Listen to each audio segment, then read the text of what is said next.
Yes, I have. So I'm just going to do that. So apologies. So the three projects that we're going to be focusing on today are those three. The Todd College one is a community-owned college, and this was one of the first things that they were looking at developing. So we'll cover elements of each of these. And I'm going to, as I said, kind of defer to Agamemnon, who will know more about this. It's in your DNA. But by way of introduction, the Urban Sustainability Accelerator project being run by Repowering London, the organisation working in partnership with Energy Garden and others, has a goal of installing 5 megawatts of community-owned rooftop solar in London by 2025. And at the time that we produced this, which was about 2 months ago, the project was close to completing a number of feasibility studies in London, including looking at Lambeth, where they're hoping to install 1 megawatt of community-owned rooftop solar. And the first project, and there's an image below that, of a recently completed the first rooftop solar project, the newest community energy cooperative, Aldgate Solar Power. We're going to touch on some of the successes, but before I do that, Agamemnon, is there anything you just want to add by way of introduction for the project? Sure. I founded Repowering 10 years ago, and one of the projects that came out of this was Energy Garden, and this was a split evenly, Repowering and Energy Garden as the accelerator project. And what you're seeing here is sort of a mashup. So the Energy Garden project, for instance, is slightly, it goes down the idea of transport, which is the largest emitter of emissions in the UK, and working on rail. So, and getting the rail to move over to renewable energy and bringing communities together on the rail. And Repowering's portion is to look at social housing and look at the sort of building network operator systems and trying to reduce people's fuel poverty bills in that way on a smaller scale. And so just to be clear, this is a picture of Aldgate Solar, which is 11 kilowatts. And what's not there is the Energy Garden project, which is a 231 kilowatt, which is the first installation of a solar cooperative on the rail in the UK. And we have another one that's open, share offer that's open right now, which we've already just hit 250,000 in the first month. And we're going to be raising 800,000 and be delivering another a megawatt by Christmas. So that, just to be clear, while it says that Urban Sustainable Accelerator, it's really a 50-50 split on the thing, and there's two different things going here. This is just Repowering's piece, with the top lines being a mix of both Energy Garden and Repowering. As the founding director of Repowering, but now stepped down as the chief exec of Repowering, and that's now was held by Afshin Rashid. Then the interim director of Repowering is Felix White, who used to run the innovations director for Community Energy Scotland. And so I'm very happy to talk about the whole thing, but really this is a slide which would be more appropriate for the Repowering side of the bid to do. But I can talk about the whole subject matter if you so wish. Brilliant. That's really helpful, Agamemnon. Thank you. And I'm sure once we've kind of gone through the brief presentation, I think there's been some really interesting questions. Certainly, I know there's some that I have, so that's really helpful. And what we've done in the early learning signpost, and thank you for the clarification that this is focusing on the repowering element of the project, is looked at some successes. So we've got some of the ones that were highlighted in the early learning signpost from this particular element of the project, is that there has been new renewable energy capacity installed through photovoltaic arrays. And I think the key is, around the community ownership of that, and engagement with new community groups and people who haven't taken climate action before. And I think one of the things that came through quite strongly in the information that Repowering London provided was how important the activities that they undertook to engage with a more diverse group of people in these projects. Also, of course, energy is always important, but now its importance with the cost of energy going up so significantly over recent months and continuing to do so, the focus has become even more acute. So advice and support being provided through the project to communities who are struggling with the effects of the high energy costs. And again, that might be something, Agamemnon, that you might want to expand on a little bit later. And again, the other thing around developing new financing mechanisms to support community energy installations. Is there anything, just while we're touching on that, Agamemnon, around those new financing mechanisms that you might want to share? Sure. Well, again, this one is the repowering one, and I can say that that they're looking at building an incubator fund with some different renewable energy supportive organizations like Esme, Fairburn, and others who are loaning them money at 2-3%, and then they will then draw down on that to develop their community, these sort of smaller community energy projects on social housing. And they're calling that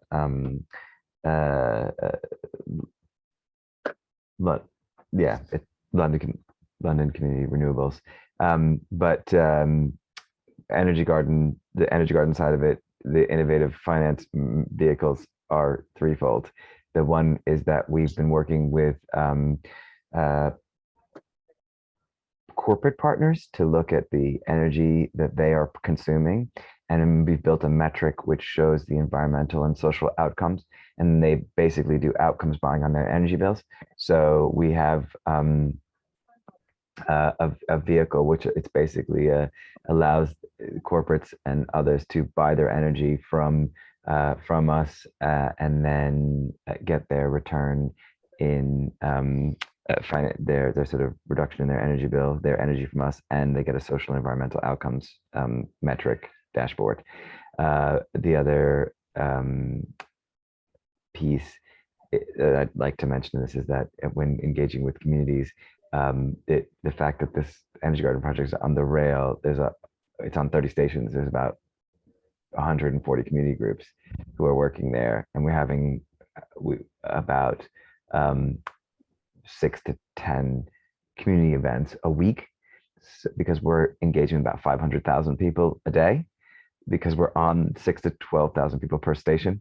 So it's a very different way of thinking about community energy, and that's literally where I was trying to move the conversation from community energy being relegated to like by the church or in the community center on the other side of things. I wanted to put community energy at the heart of people's daily lives when they have 5 to 6 minutes to spend staring at their phone before they get on the train. Why not have that time to actually look at renewables and talk about, so you have bug huts and biodiversity and solar panels on the rail, and then you do it. So there's sort of these mechanisms for community events is taking it to a whole nother level. I don't know any other community energy group that is having an interface with 500,000 people a day or working with 140 community groups. So I think there's something to be, this urban sustainable accelerator idea was really around how do you integrate with communities on a much more regular basis. Brilliant.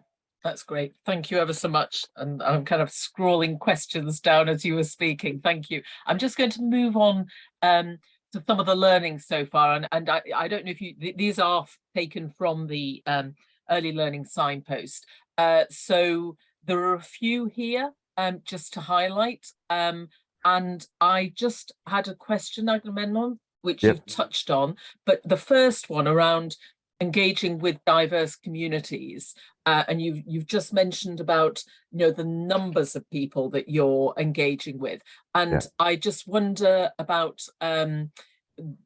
if you had anything to just explain how that works and how that then enables people to engage in other climate friendly policies, which it touches on in this point. So from an Energy Garden perspective, again, I'll say that we have a paid accredited youth training program that we've been running the whole time. So they're for Black, Asian, ethnic minority young people. So from 18 to 24, they go through a 6-month program where we teach them about finance, IT, technical, legal, media, and marketing. They learn about horticulture and biodiversity. They meet MPs, they build solar panels, and then we put them in full-time employment with in green data centers, anaerobic digestion, whatever, all across Europe.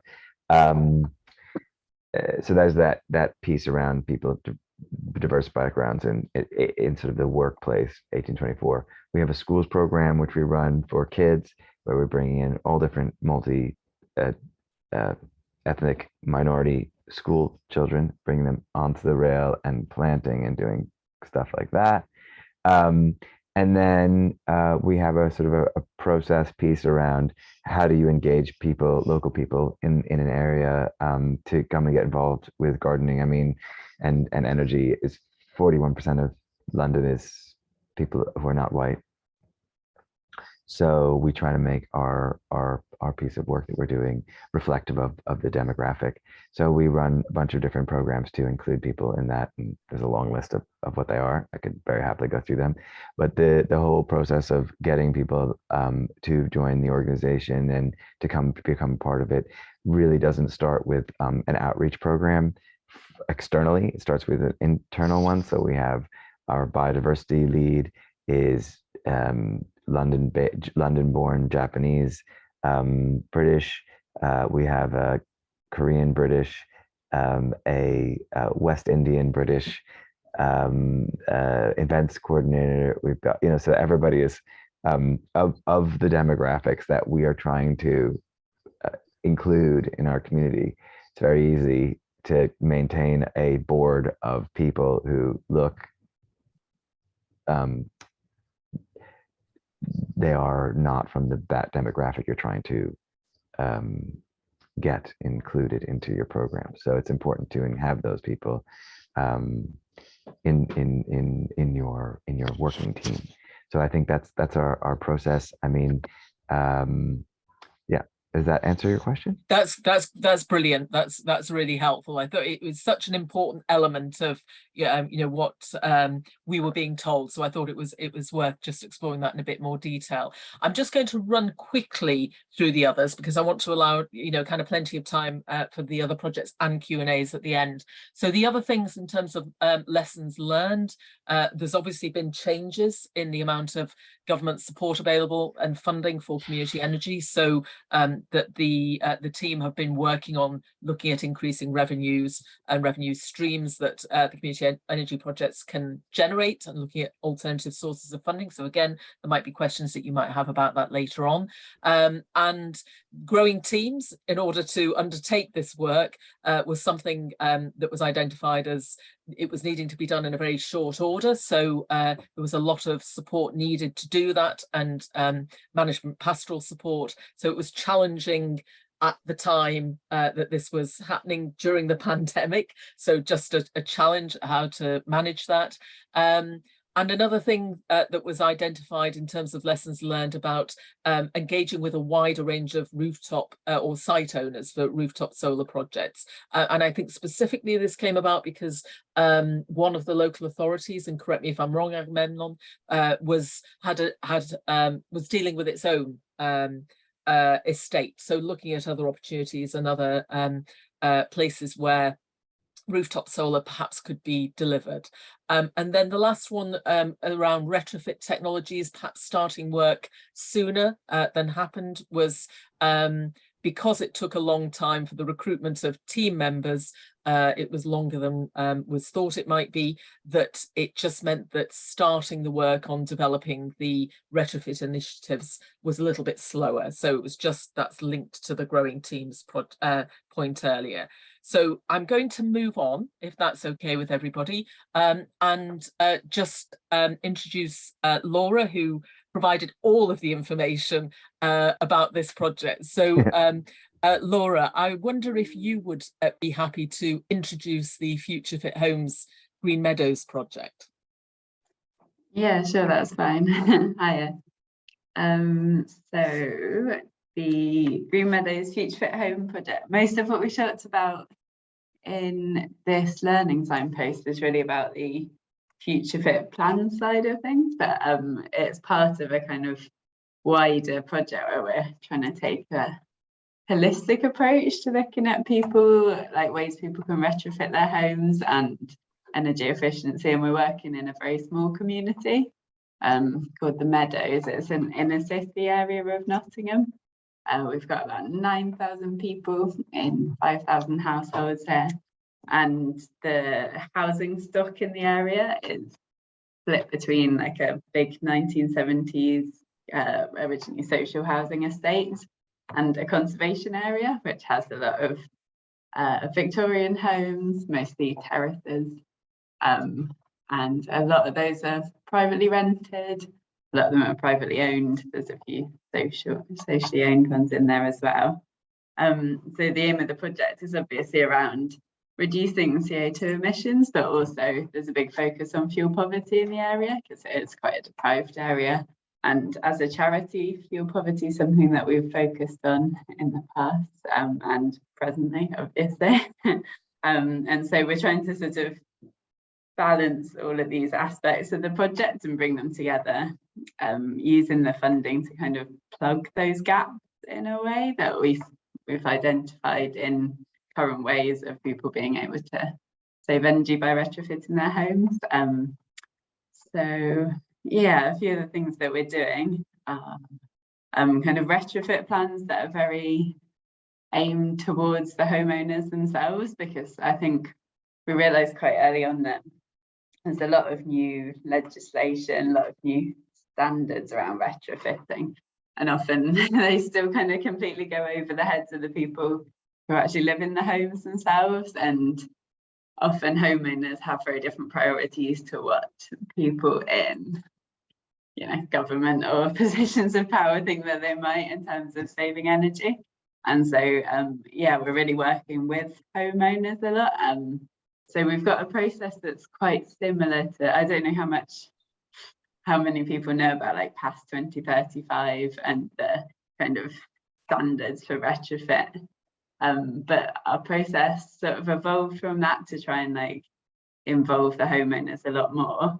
And so we've been offering like very detailed home assessments, and then creating plans for the homeowners, which have a lot of detail in very simple kind of wording and images about like the ways that people can reduce energy in their homes through retrofit measures, but also like information that they can pass on to contractors or that they can use to identify whether tradespeople have done a good job or how to sort of manage those projects.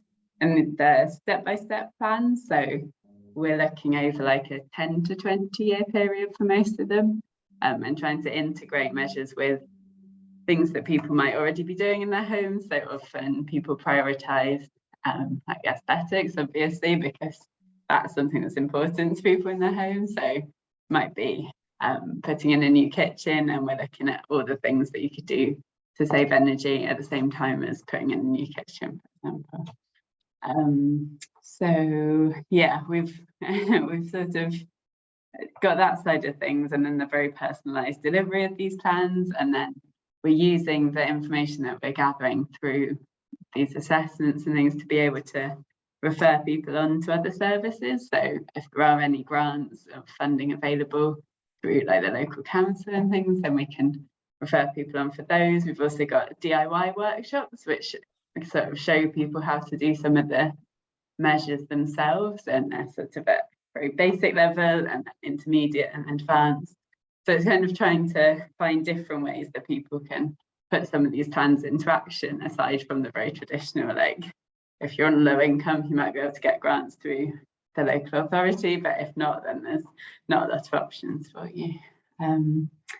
How's that? Is that enough of an introduction? Brilliant. That's absolutely brilliant. Thank you ever so much, Laura. It gives a really comprehensive overview of what you've been doing. And one of the things that Laura and the team did was to provide us with information about successes so far. So on the screen there, you've got that there has been a good level of uptake for the project, even though it's in its early stages, and the marketing, interestingly, has been kept to a minimum.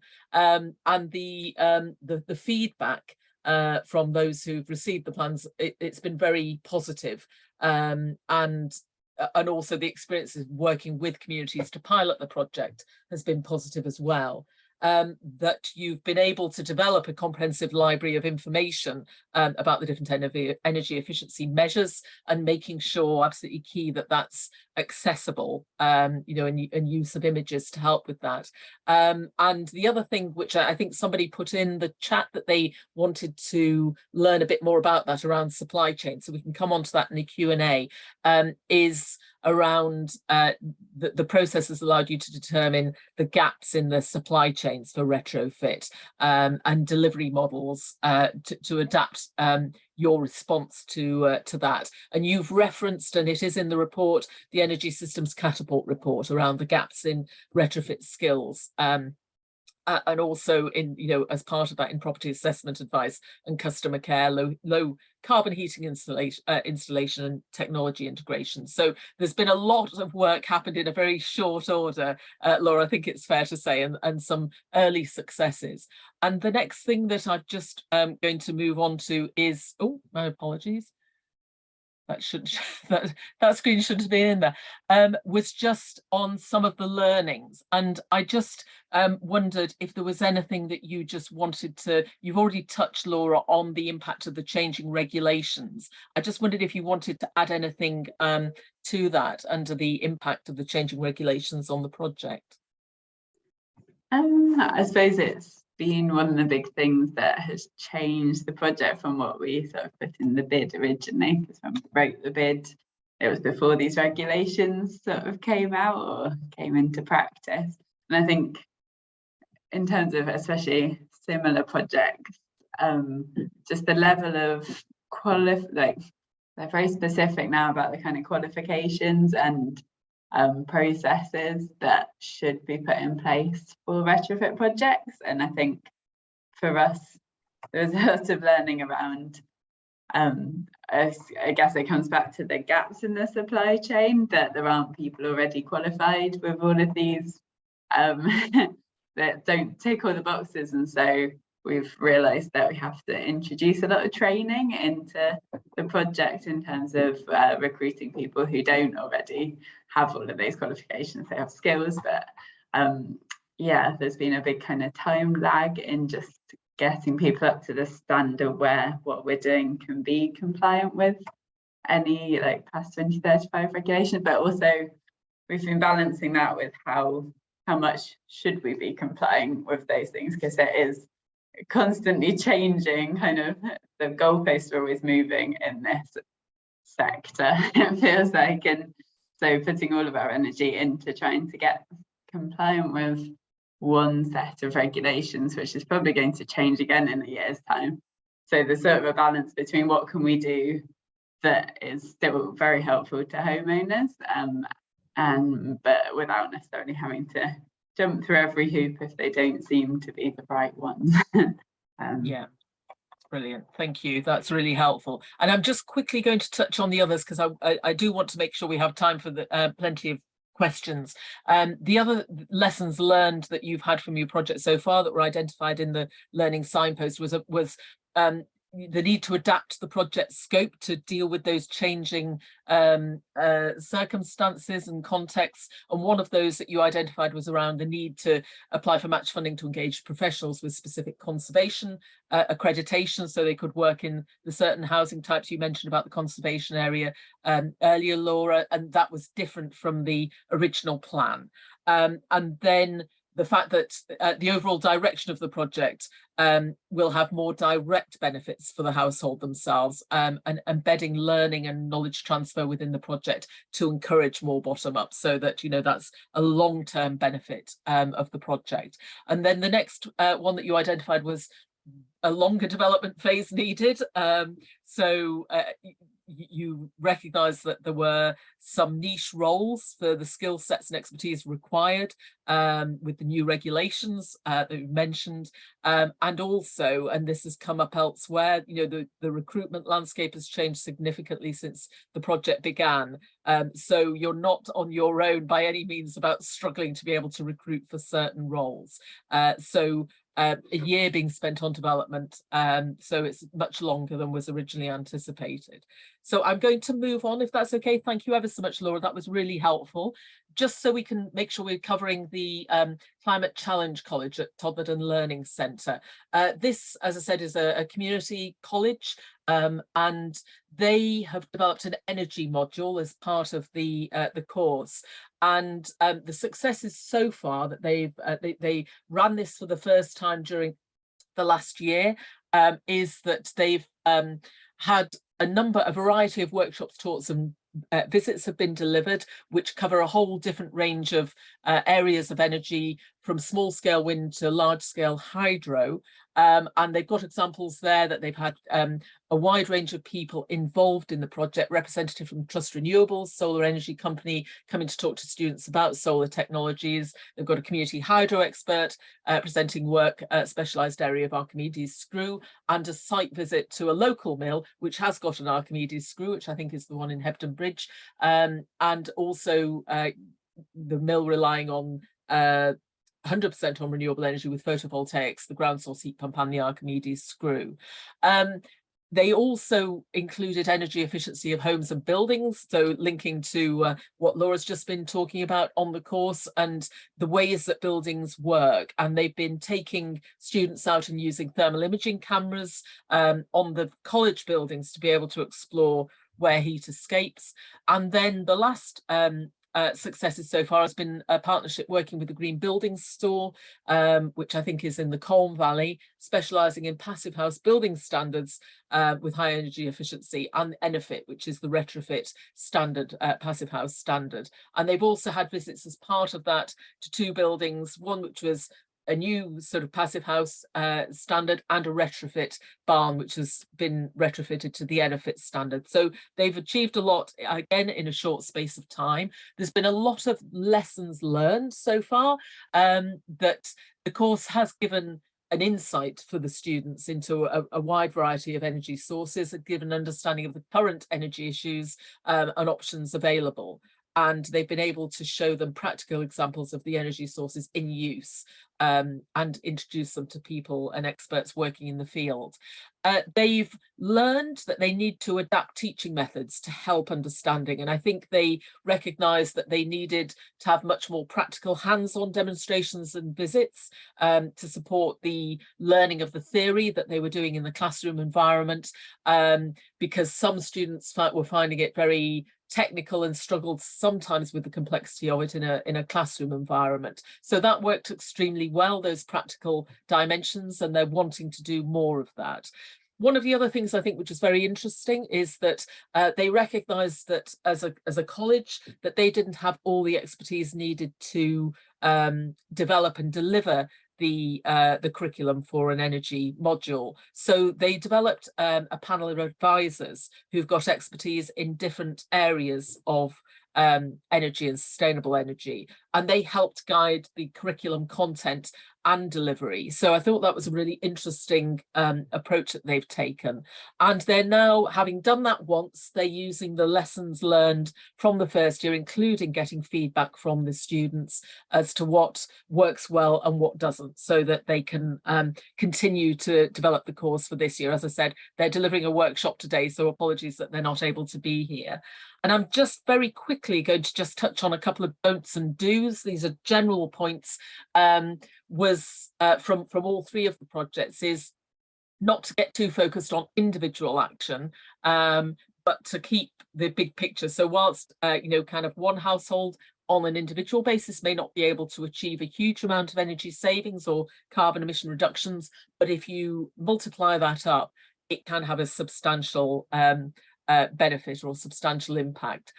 One of the other key things is make sure once you've engaged with somebody that you keep engaging with them, to make sure that you follow that up. And the other thing I think which was key was not assuming that everybody's doing things for the same reason. And the link there is to Britain Talks Climate, the toolkit by Climate Outreach, one of the National Lottery Climate Action Fund partners, which is really useful about providing information about how to engage with different sectors of the general population.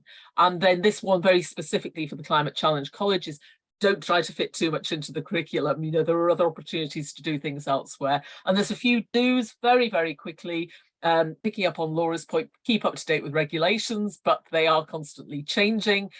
Be ambitious, but plan for where additional resources might need. Prioritize recruitment, get that done early and make sure you've got the right resource allocated to do that. And be open to adapting the project based on the needs of the community in the wider context. We've mentioned a few things that have changed already during project time frames, so make sure that those can be adapted if needed. And ground the conversations and the issues that are important to your stakeholders. So it's starting where they are rather than providing information that perhaps isn't what they need at that point in time. Ask for advice from the experts, as the Todd College has done, and reaching out to other organisations. And then the last thing is asking the students for feedback. Now, I'm going to stop sharing my screen because we've been talking quite a while, and I want to make sure there's plenty of time for any questions that anybody might have. Is there anything that, I know somebody specifically talked around regulations, wanting to understand that, and supply chain issues. Was there a question anybody had about that?